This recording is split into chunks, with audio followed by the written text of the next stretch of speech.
It's 8 p.m. Hello and welcome to the Citi Newsroom live on Citi TV. My name is Frema Adunyame. And I am Nathan Quao. Coming up. Minority in Parliament demands immediate scrapping of special petroleum tax amidst continued uproar over fuel price hikes across the country.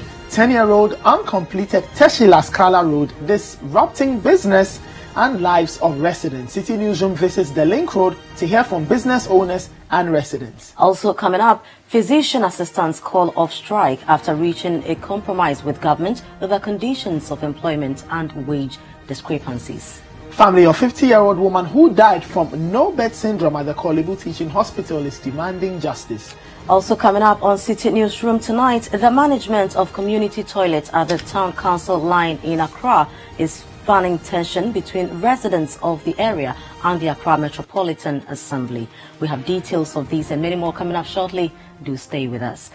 Now, in our very first story, the minority in Parliament is demanding the scrapping of the special petroleum tax as a measure to cushion Ghanaians in the face of fuel price hikes. According to the minority spokesperson on Mines and Energy, Adunyame, the tax has outlived its usefulness at a time when world market prices allow governments to make a windfall of $10 million per day from crude exports. Earlier this week, fuel prices crossed the 5 cedi mark. My colleague Duke Mensah Opoku has more in this report. The price of fuel at the pumps crossed the 5 cedi mark earlier in the week. Already, many are lamenting its possible effects on the ordinary Ghanaian. According to the minority, government must immediately cushion Ghanaians by scrapping off some taxes in the petroleum price build-up. Adunyame is the minority spokesperson on Mines and Energy. Now, in 2018 budget, this government presented to Parliament with a benchmark price of $57 per barrel. Benchmark price means the price at which we will sell our oil. But as we speak now, the price per barrel is $77 per barrel. That means government is making surplus of $20 per barrel. And currently we produce up almost 200,000 barrels. So if you multiply this $20 per barrel excess times 200,000, you are talking about $10 million excess every day. That means every day government is making surplus of $10 million. By this, the special petroleum tax have nowhere to fill in the gap in respect to the oil price. And that is why we are calling on President Nana Akufo-Addo to, as a matter of urgency, scrap the special petroleum tax. To drive home their demands, the minority says they will embark on a nationwide outreach from the 15th of October to explain their position clearly to Ghanaians. We in the minority, by 15th October, will be going on an outreach program to the various regions to meet various stakeholders to prove to them the reason why we are calling on the special petroleum tax to be taken off. On the matter of the alleged transfer of some 40 million cedis from Bost to the Chief of Staff in the Mahama era, Adunyame called on Yoko to fast-track investigations. Nobody is preventing Yoko from carrying out its investigative duties. If you can tell me that since Yoko started investigating, if any member from NDC had made any allegation of them not doing the right thing, no. So the best authority has been given the mandate to investigate, and therefore it should allow them to do their investigation. If they feel that there is the need for forensic, they will engage those people to do the proper thing for them to come out. And they have the power to prosecute. So the minority in Parliament is demanding, as a matter of urgency, that government must make it part of its plan to scrap the special petroleum tax. And this, they say, would cushion Ghanaians in the face of fuel price hikes. For Citi News from Parliament, I am Duke Mensah Opoku. The Bunahafo Regional Youth Wing of the National Democratic Congress is urging the Bunahafo Regional Police Command to call the youth of NPP to order. The call is in line with the limited voter registration exercise currently taking place in the region. The youth wing addressed a press conference in Sunyani. Citi Newsroom's Michael Saponumfum has more. The limited registration exercise being conducted by the Electoral Commission as part of preparations for the upcoming referendum on December 27 is taking place in 17 districts which falls within the proposed Ahafo and Bono East regions. The youth wing of the opposition National Democratic Congress in the Ahafo region is accusing the NPP of allowing its youth to chase away people they suspect to be members of the NDC from taking part in the registration exercise in the Sunafo South constituency. Addressing a presser in Sunyani, the deputy youth organizer of the NDC, Owusu Nkrumah Abebiu, recounts the attacks on the NDC. The Ahafo NDC Youth Wing issued a statement last week asking the Ghana Police Service to be proactive in the ongoing limited registration exercise in some selected constituencies in the Ahafo region. But our statement seems to fall in deaf ears. We made them aware that we, the youth in the NDC, wouldn't sit to be intimidated by the MPP tax in the face of the ongoing limited registration exercise. The registration exercise started yesterday peacefully across the region until today, when the MPP tax in Sunafo South constituency decided to prevent people they presume to be NDC from registering. An attempt we refuted whilst the police sat without making any effort to curtail the situation.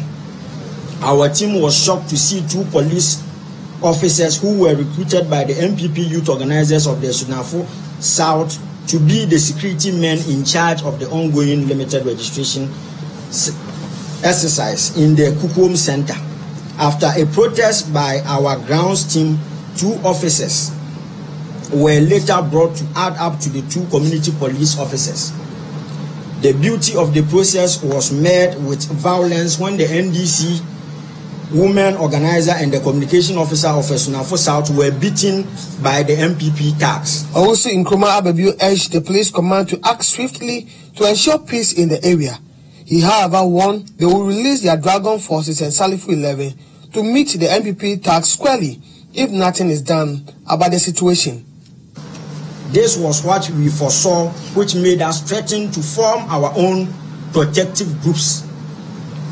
We will, as a matter of urgency, advise our boys to retaliate with all the strength within them if the police continue to close their ears on the happenings in the Sunafo South constituency. Ghana is bigger than the so-called MPP community police and their attacks. We shall resist any action to deny any of our members their fundamental and political right to register in the ongoing registration exercise in the region. We are again asking the Ghana Police Service in the region, especially Sunafo South District Police Command, to act in accordance with the law of the land without fear and favor before the worst happens. The NDC youth in the region have comported themselves so far, but will strike when pushed to the wall. Enough is enough. The NDC youth in the Ahafo region are calling on the regional police commander to ensure that there's sanity in the ongoing limited registration exercise, or they also release their youth to attack the MPP in the region. For Citi News, I am Michael Saponifum reporting. Let's move to some stories. And some spare parts dealers have vowed to go ahead with their planned demonstration on Friday, despite calls by their colleagues to back down. According to the adamant spare parts dealers, their move is needed to get the Nana Addo Dankwa Akufo-Addo government to take urgent action to curb the depreciation of the cedi, which is affecting their businesses. But will the demonstration have the needed impact on government's actions going forward? The following report has more. Members of the National Concerned Spare Parts Dealers Association say their planned demonstration is as a result of the government's insensitive increase in taxes, high import charges, and more importantly, the continuous depreciation of the Ghana cedi. Here is the public relations officer of the disgruntled association, Techi Ado. Now we don't even have the dollar even to buy the dollar. When you go to the bank, they'll ask you, go to black market and get a dollar. A dollar to is 5 to 20 pesos. Do you understand? That's the reason why we are going to demonstrate on Friday. Let the government know. And the Bambia, we want to inform him because he made a promise to us that when he comes to power, you make sure you arrest the city and give to the IGP so that they'll lock the dollar. Now, the dollar has break the jail. The more established body at Abosokai, the Abosokai Spare Parts Dealers Association, have however downplayed the calls for a demonstration and have urged the unhappy parties to direct their concerns to them instead of taking to the streets. Chairman of the Spare Parts Dealers Association at Abosokai, Joseph Paddy, speaks to Citi News. If that's the only concern they have, then they don't have a problem at all. So we've spoken to them, and we hope they've heed to our concerns and they've heed to the leadership directions. Yeah, because if anything, they should. My only challenge with that group was that if anything of sort, they should have consulted leadership to find out what role are we playing, what are we doing.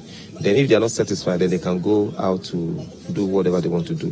But what are spare parts importers at Abosokai themselves saying about the issues raised by the National Concerned Spare Parts Dealers Association?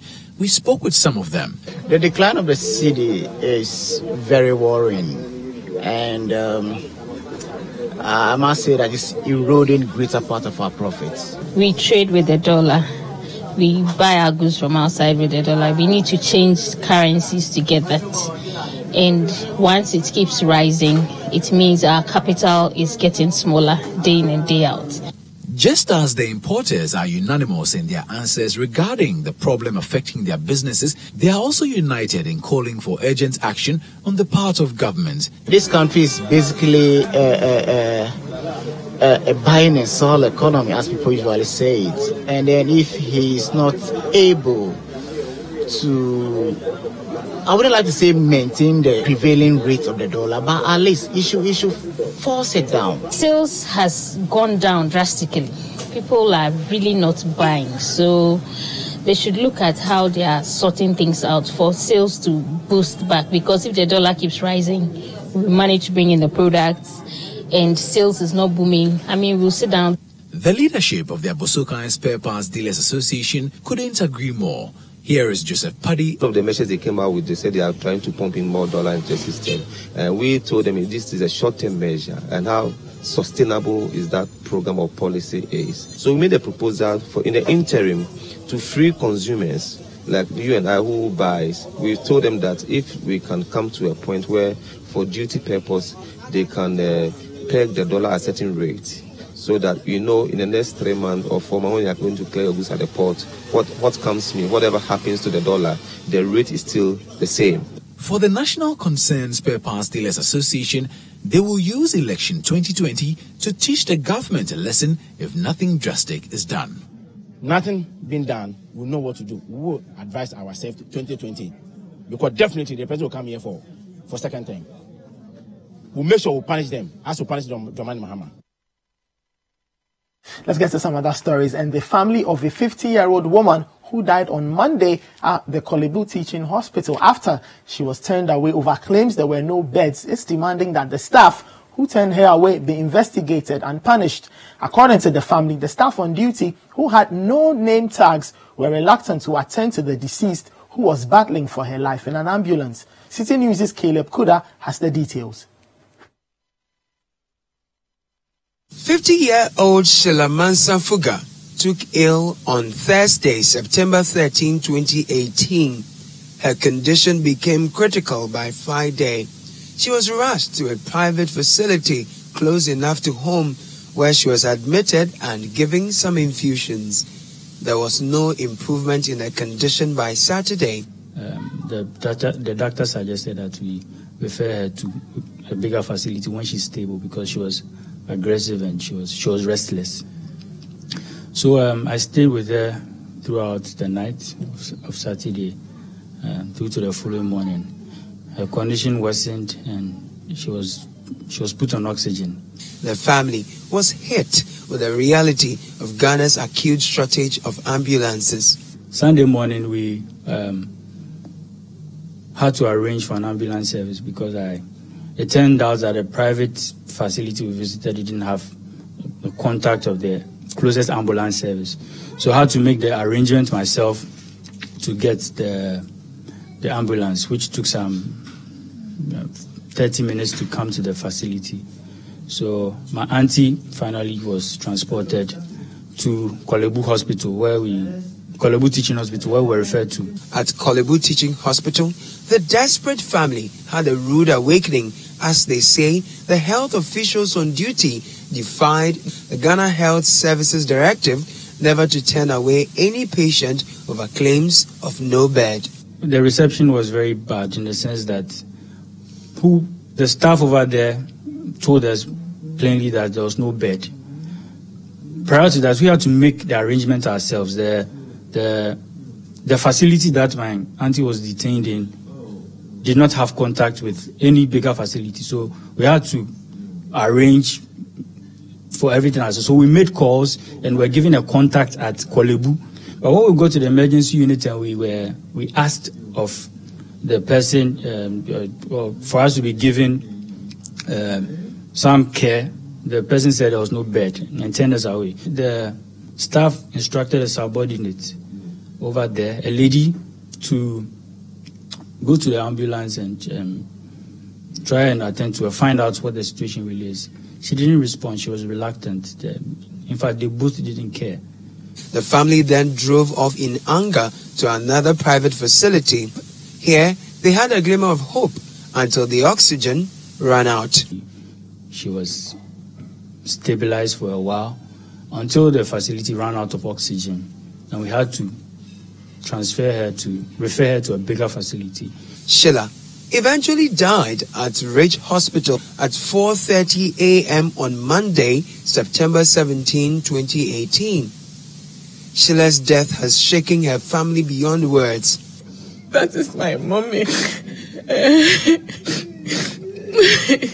I said, Auntie, I want to do this as such a go on and do it. Don't mind your mommy. I said, Auntie, my mommy is worrying me. So I said, don't mind her.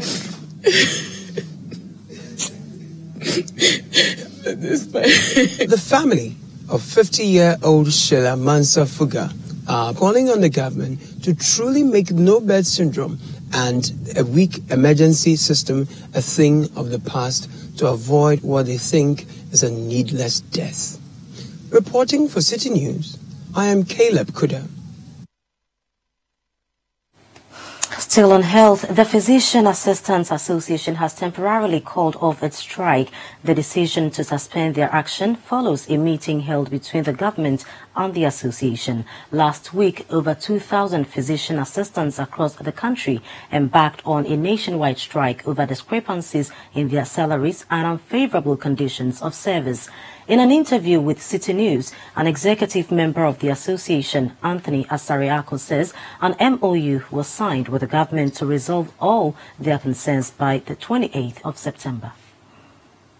Yesterday, around 2:30 p.m., we had a meeting with the stakeholders and the Ministry of Health, and it was chaired by the Deputy Minister for Health, Honorable Tina Mensah. It was resolved that there will be a stakeholders meeting on the salary discrepancy with different placements. It was agreed that since there is no word in our health system called medical assistant, it should be abolished. He said the quota will be agreed yearly. We also spoke about the conditions of service and everything, medical insurance, book allowance, professional allowance, utility, all this clothing allowance. We signed a memorandum of understanding, so we are suspending the strike momentarily for the 28th outcome.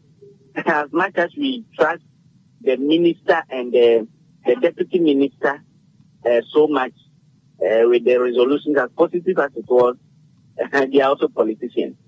So on 28th, we expect that there will be amicable settlement, and then we all will be very happy.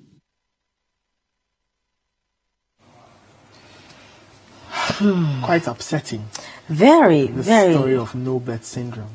You know, and I wonder why we have health professionals on duty without name tags, Yes. you know. And there's an ambulance, and the relatives had to go find someone to attend to them for, I don't know what they understand by emergency. It's just that I don't think they care enough. Because people are not punished. That's really what it is. Assuming they had name tags, or you could identify the people on duty, and their names were sent to the appropriate body, and some proper punishment had been given out, a few more health professionals would be wiser and more alert to the situation. It's a pity that we lost a 70-year-old man a few months ago. Today, a 50-year-old. Next time, it could be anybody. Well, I hope something is really done about this. Let's hope so. Right, so away from health, a magistrate court in Accra has ordered the Attorney General to appear before it to explain the delay in the commencement of the committal process for the suspects accused of murdering former Abuakwa North MP J.B. Dankwa Edu. The magistrate, Ared Nsomwa, gave the order after the representative of the A handling the matter failed to appear in court for the third consecutive time to begin the process of moving the case to the High Court for full trial to begin. The murder case involving two suspects, Daniel Asiedu and Vincent Boso, has recorded a number of setbacks since it began in September 2016. The two are facing charges of murder and conspiracy to commit murder. The former legislator for the Abuakwa North constituency, J.B. Dankwa Edu, was murdered in his house at Shiashi in 2016. Now, moving on, the Volunteer Media Communicators, VMC, of the New Patriotic Party in the Ashanti region have rescinded its decision of not speaking for the party. This was announced by the executive of the group at a press conference organized earlier today. This follows a meeting between the group and some party people. There's more in this report. Last week, members of groups from various constituencies in the Ashanti region convened at the Abbas Park in Kumasi and set ablaze mobile phones to mark the end of their volunteerism. According to the communicators, their action was as a result of gross disrespect shown them by the regional first vice chair of the party, Kwabna Nsejire. However, speaking to Citi News, an executive member of the group, Eric Riafe Akenteng, said the reason for the change in their earlier decision follows talks with revered party people. It was an opportunity, meeting a lot of these leaders. And the assurance that has been given, I think, is enough for us. We are party members. Though it doesn't come as we are speaking now, but we trust what they told us. We believe, those who met us, we trust them. In fact, most of them were even surprised that it has come this far, because to them, most of our issues, they are pertinent. Petty things that the party could have solved, earlier. So we think and we believe they will come to our aid and then we will solve our issues. In fact, we are coming like Akai. In fact, if you monitor the media, there is, you can see that the NDC people have, taken over. They've captured everywhere. I'm making a lot of noise, but you see, there's a saying that but you see, we are telling them that we are coming back. In fact, all the things that they've said, we are coming back and we will come to reply them. So they should wait for us. Yeah. You're still watching the Citi Newsroom live on Citi TV. We'll take a short break, but when we return, 10-year-old uncompleted Teshila Scala Road disrupting business and lives of residents. Don't go anywhere. We'll be right back.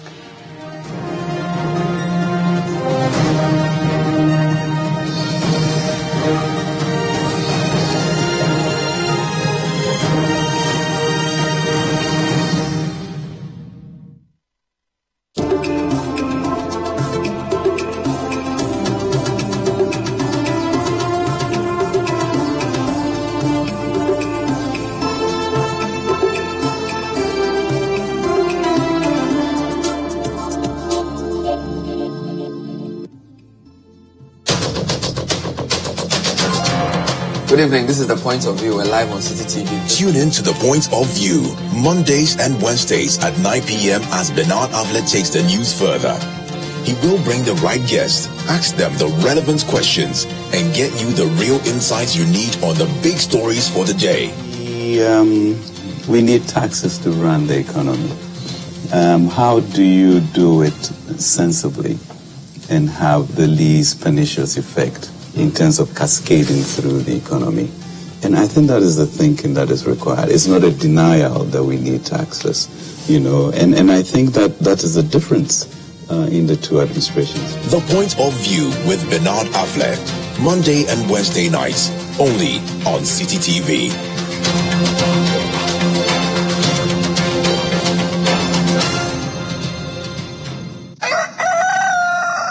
We spice up your mornings with culturally enriched conversations, social interviews, and policy-oriented discussions that will keep you updated on the progress of the nation. Because we're giving only those in their third trimester. So in the next 3 months, those in their second would be ready to receive the kits. And we're taking data at registration, which is before they take the kits, at delivery and post-delivery, so that we can analyze and we'll see the numbers. So from the numbers and the data that we're collecting, we would know what has worked, what hasn't worked, Join the Breakfast Daily team Monday through Fridays from 7:30 a.m. to 10. Let your voice be heard with the hashtag Breakfast Daily. Join us for breakfast daily, only on Citi TV.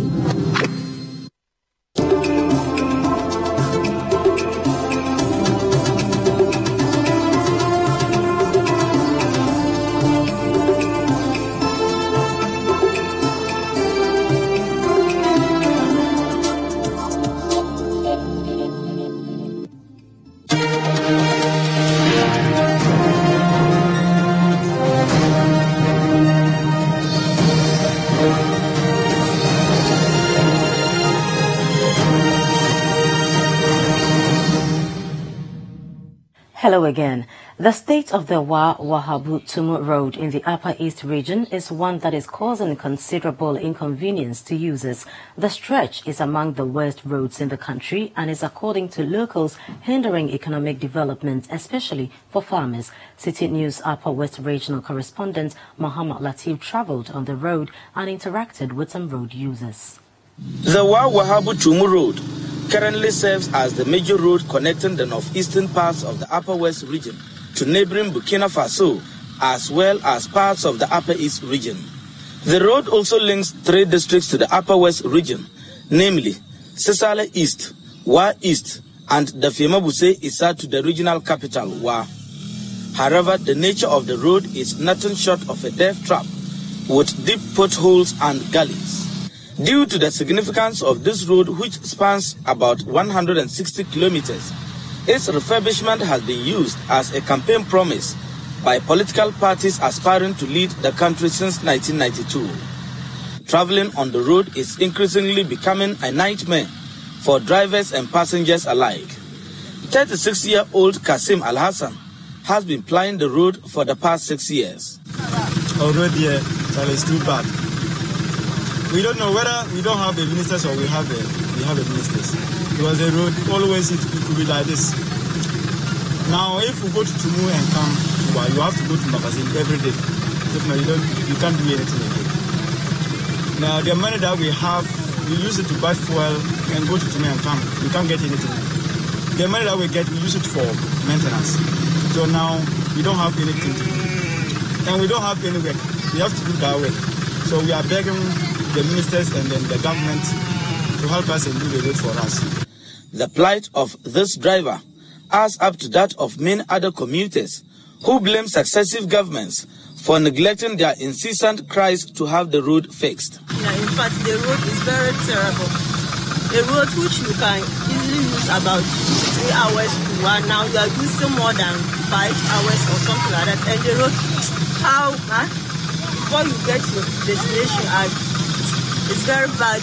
All your clothes and everything, dirty or something like that. If I have to do something about the roads for us, they have to show concern. If not, it's very bad, especially rainy season like this. You find it very difficult to get your people at the village then. From Tumu to Wa, the road is very, very bad. And then most of the cars are even getting spoiled because of the road. And then even from Tumu to Wa, if the road is made, the car can use maybe 3 hours to Wa. But now we are using almost 4 hours to 5 hours to Wa. So I'm pleading on the MPs and then the ministers. They should do something about it. They should quickly put the road in tight. Unable to deal with the predicaments faced by these road users, Francis Dere has dedicated his time to fixing portions of the road.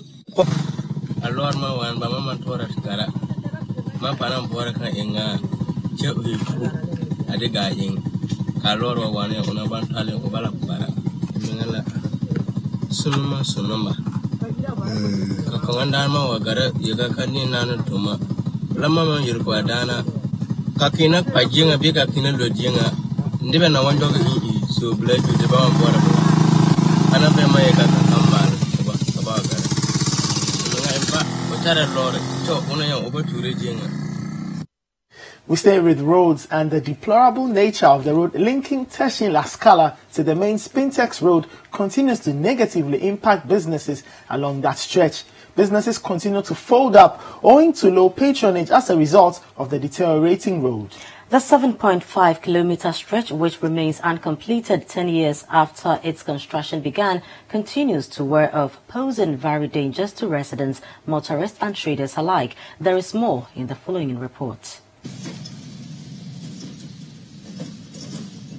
After a decade of being under construction, this is the current state of the Teshi La Scala to Spintex Junction Road. The 7.5-kilometer stretch spans from the Teshi Police Station to Manette Junction on the Spintex main road. Most of the progress made on the road has eroded since work on it was aborted about 2 years ago. Malin Investment Company Limited, the contractor engaged to construct the road, abandoned the project in 2016 after completing only 30% of the work. Malin Investment cited government's inability to honor payment of certificates worth 25 million Ghana cedis as the reason for the action. However, the Minister for Roads and Highways, Kwesi Amoakwata, in June 2018 announced that some 16 million Ghana cedis had been released to the contractor as part payment, and in light of this, the contractor had been ordered to return to site to complete the road. But this directive is yet to see the light of day. The Lekma Hospital, which serves the community and its environs, is being swallowed by dust, and patients visiting the facility have to endure the discomfort of a bumpy ride on the pothole-laden road.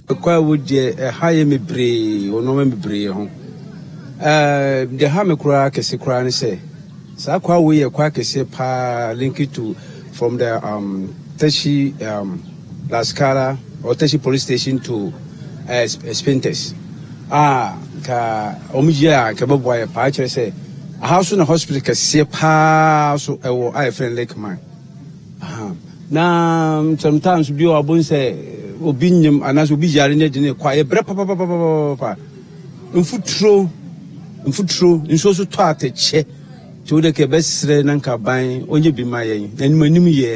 Businesses along the stretch have not been spared either, as they are gradually folding up. Some shop owners there tell Citi News that the road has cost them low patronage.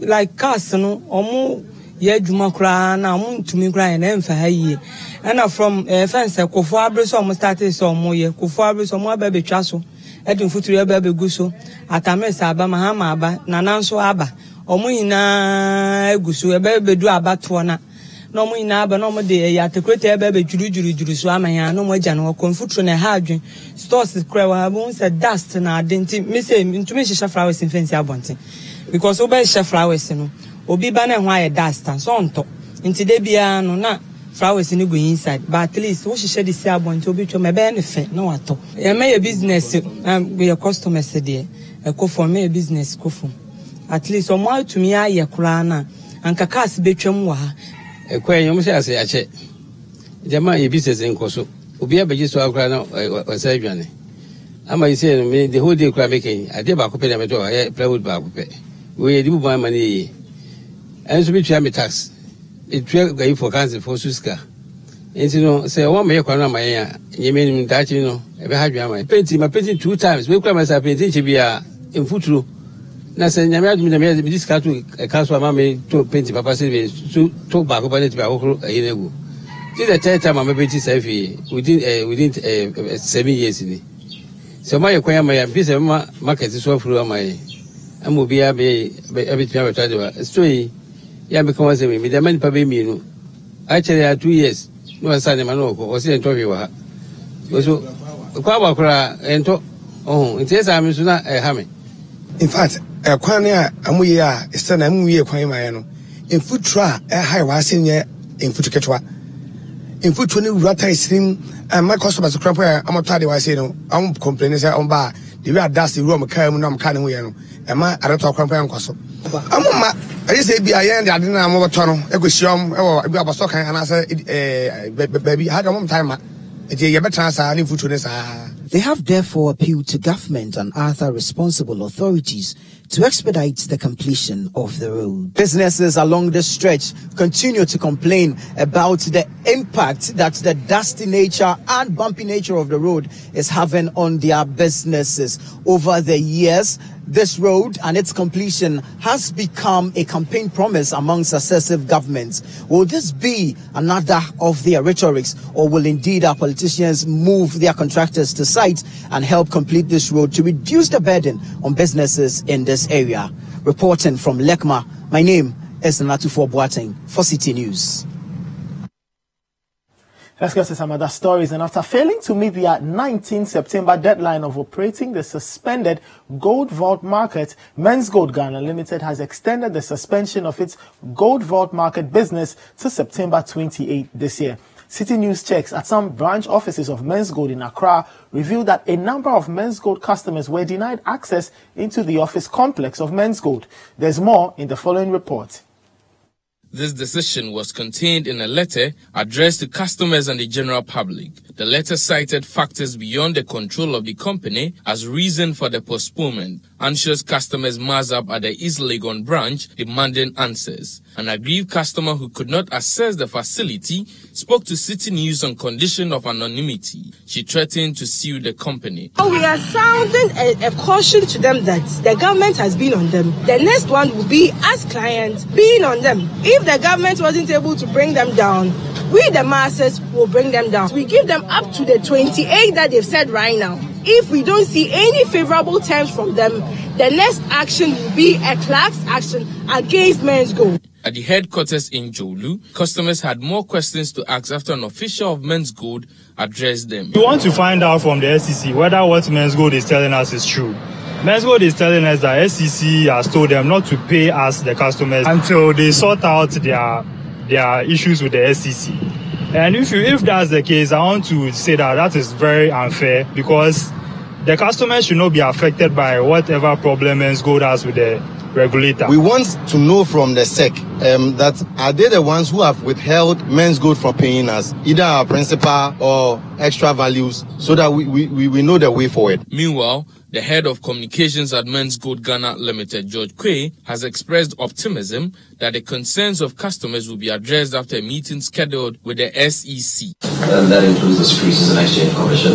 The company believes strongly that no organization is here to frustrate anyone's efforts or frustrate the customers or the clients of this organization.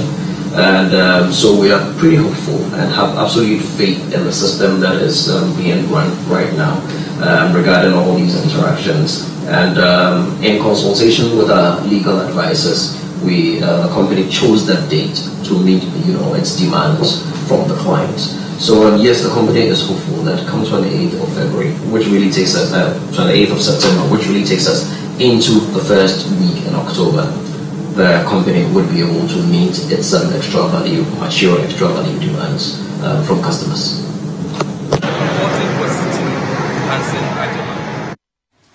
A group of media personnel has pledged to ensure the act of open defecation is ended soon. The group, Media Coalition Against Open Defecation, says it will hold government appointees accountable until this menace stops. Citi News' Eugenia Tenkran was at the launch of the coalition and reports. In Ghana, 1 out of every 5 people defecate in the open. We're not missing. And something I say still depending on Eponano. On it, I'm saying, we if you send a bear, only jay a weapon. 50% than I will bash a coil like a 60. You're going to make a Niska. What is quite a bit of Chinese by the Chewa? No one knew I call quite management team, Sagamini, or you're sure about fee free. This costs the country some $7 to $9 million every year. The practice also poses one of the greatest dangers to human health, often with fatal consequences. In 2014, over 120 people died in Ghana as a result of a cholera outbreak. Even though no major outbreak has occurred since, very little impact, if any at all, has been made with efforts to end open defecation. A water sanitation and hygiene coordinator with NGO World Vision, Ata Ahin, feels the government is just not doing enough. The will has never been there. I mean, for me, sometimes we show snippets of the will, but with this coalition, we are going to put the pressure on government to be able to deliver on the promises that they themselves have made. Because if we don't do that as citizens, this situation will continue. And we cannot allow our children to die because of just preventable disease. So if we are able to add our voice to this call, I believe the government will listen, because if they don't, the consequences may be disastrous. It is for this reason the group of media personnel have come together to help fight the nuisance. The coalition says it will push aggressively for the right policies. The Ghana Journalists Association also says it will award media houses which stand out in the fight against open defecation. Linda Asante-J is a GJA vice president. On our part, we intend to honor media houses that will stand out in the fight against open defecation, just as we are doing to anti-galamsey now. And this will be a top prize for best environmental reporting and water sanitation and hygiene, which is WASH, and that is currently being sponsored by World Vision. And indeed, World Vision, you deserve our highest commendation for this vision. Meanwhile, the Ministry of Sanitation and Water Resources has welcomed the journalists' efforts to end open defecation. The Chief Director at the Ministry, Anthony Mensah, says the government's implementation will yield very little impact without the help of journalists. We will provide toilets will not necessarily lead to defecation free. People have to be conscientized. It's a behavioral issue. So they need to be sensitized, they need to be conscientized. They also need to be coerced at certain times that they will fall in line in terms of complying with the laws. So if we are supposed to solve this problem, it will not just be a matter of the hardware approach, just providing the toilets. So the role of the media is critical, because you have the capacity to reach out to the people in a very short time. So we definitely need you, the media, for that matter, to be successful in this war. It is hoped that the advocacy of the coalition, coupled with the efforts of the government, will go a long way to end open defecation in Ghana. Reporting for Citi News, I am Eugenia Tenkran. Let's stay with a related story, and there is brewing tension between residents of Town Council Line and the Accra Metropolitan Assembly over who manages the community toilets in the area. In what has become an almost volatile situation, the natives have accused the AMA of forcefully taking over the facilities from them. Ni Amama has more of the story in the following report. For many years, management of the community toilets have solely been the responsibility of natives. The toilets were built as part of a residential estates project to serve inhabitants. It therefore came as a surprise when authorities besieged the facilities. A youth leader, Mohammed Wandago, explained their stance that the AMA has no right to manage the place. Take decision ke obesana ya mofia mono na heshka na ke sa toilette na ba heshka ya mofia modi ni akeba sa toilette MPP bia na me ba power ameke ene ufita one district one factory e wa ameke macho men invisible forces banamba he toilette ye wodi shi amena ke be na mejo na me ahehe kumeno bia ne amena shika e wo eyamia ba ameke police bieba eyamia ba me ba intimidate work police she anukwale ni osani emijake Ni efe na kanya menya me employer na me he oshika fe me na ashika e wa menya me pay me bia na me ha ni beka bia ba he oshika.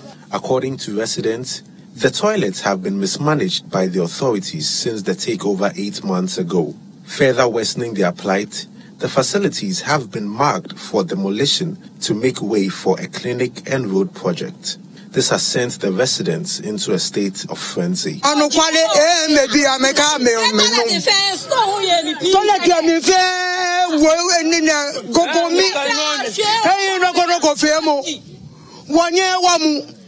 Na meta na me heska kamera ba kumo toiletie ba ame feeko dani ame kumo watching ama me nuchu mo gbe manchefe mancheke nuchu mo watching ame gbe she mo toilet ame shi ame hawo je mo fe mo ba na shika le ka fe toilet e wo tumi 11 million le ka fe toilet mo ko eni ni leke the tutue neke no wo yale money many you bia me sabi e fine she na me ba me sa mi odumo shi ka the private me po onyonya George po je me fe gogo mi son yi je me obon amesa agbe na me kan ba kumo wo ke wo ple kan ba kumo sana me sa ame mai konklo hawo dada kumo kan me ple le wo ple be wa fe demo dane. But the authorities insist they are the rightful managers of the facilities. Samuel Brakwa Mwafu is the AME's sub-metro chairman. The facility there is for the government. It's housing. They came into my office telling me that the housing is a company, it's not for government.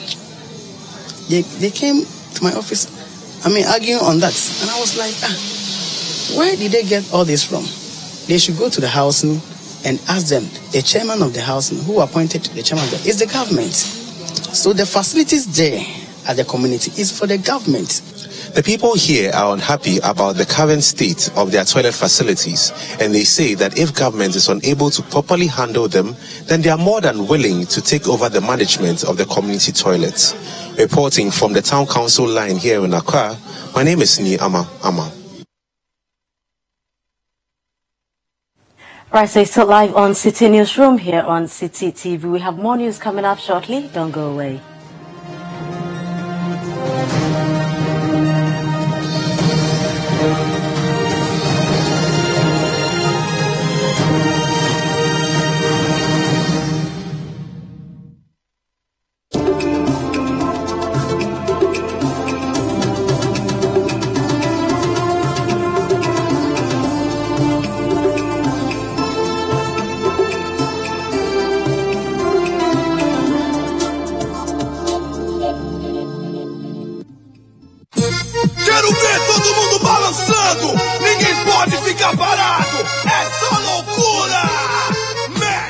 Witness the twisted and tangled story of betrayal, greed, vengeance, and love in the award-winning Brazil Avenue.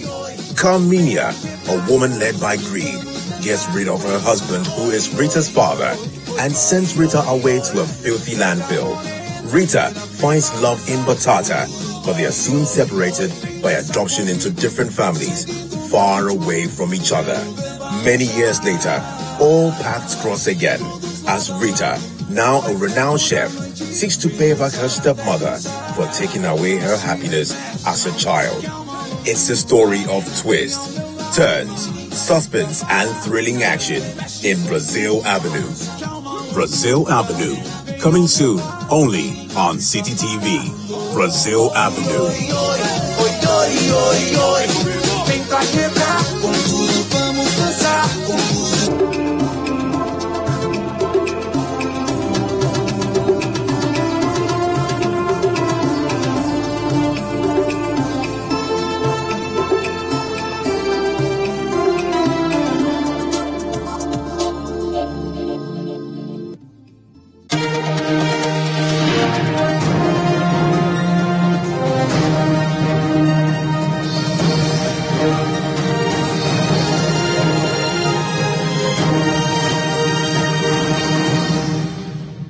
Thanks for staying. A research by civil society organizations sent Ghana Anti-Corruption Coalition and Oxfam has revealed a startling gap of inequality between segments of the population despite a considerable progress in poverty reduction. The report says though poverty has reduced by 25% with sustained political and social progress, the gap between the rich and the rest of the population continues to widen. There's more in the following report. According to the report, nearly a third of the poorest children in the northern region have never been to school, as compared with just 5% of the wealthiest, with only an estimated 6% of the richest people in the country being women. Oxfam, in a recent trend analysis, also estimated that one rich man in Ghana earns from his wealth more in a month than a poor woman would earn in 1,000 years. This situation, the civil society groups believe, is making the fight against poverty hard to win. Their report maintains that nearly 300,000 more people would have been lifted out of poverty if efforts were made at closing the increasingly widening gap between the various segments of the population. Launching the report, President Akufo-Addo's special advisor on the SDGs, Dr. Eugene Osu, pledged government's full commitment to bridging the gap between the rich and the poor, as well as between men, women, and children. Together towards changing any such perverse arrangements so necessary to address inequalities, and which in turn is so fundamental to bringing enhanced livelihood and dignity to millions of people in our beloved. Inequality is not a law of nature. It is not even a law of economics. Inequality is a consequence of political and economic arrangements, and those arrangements can be changed. But the Dean of Students and Graduate Studies at the Institute of Local Government Studies, Dr. Eric Odro-Osai, believes the situation can only be reversed with the active participation of the citizenry. Normally elect their leaders. After electing the leader, they leave the leaders to manage without following them. Citizens have slept on their right for a very long time, but they have not demanded the required political accountability for the political leadership. No point accusing fingers and putting the authority. Citizens must wake up and hold political leadership accountable. To hold them accountable. In the 5-point action plan to close the gap between the rich and the rest, the civil society groups are calling for a prioritization of women economic empowerment in policy design and implementation, a transformation of the agricultural sector, a strengthening of the public school system, and an improvement in the public financial management system. The success story of various administrations in the fight against poverty cannot be celebrated just yet. We need to do a lot more to ensure that the widening gap between the poor and the rich is also closed up, so that a lot more people can get to enjoy the benefits of our national resources. For Citi News, I am Sixtus. Right, Nathan, so poverty is reducing. Yeah, but I mean, the report says even though the numbers seem to show that, how do I even say it? A lot less poor people, I don't know, but the gap is still there. But can we really see it? Can we feel it? I don't think so. I don't think so. I don't think so. I mean, I'm asking this with the town council line in mind. Do we see the poverty is being reduced? I mean, look at the state of their toilets, for example. It's pathetic. I guess sometimes we should bring down some of these reports, as case studies and relate it to the real situation on the ground. I think that our leaders need to take trips to some of these places so they are reminded. Do I even know there? I wonder. You see, because there's something I always say that when you hear government officials go on and on about the things they do, I ask them, okay, so do you think the ordinary man is actually seeing this? I mean, they don't, quite honestly, the town council line people don't even understand what is going on. You understand? That's the biggest thing on their plates now. The fact that they are going back and forth with the AMA over public toilets. Can you imagine? In the year 2018. Right in the national capital. Right in the national capital. This is what we are dealing with. Anyway. Well, so this is why we are here. So this is where we draw the curtain on tonight's edition of Citi Newsroom. Do log on to citinewsroom.com for more news.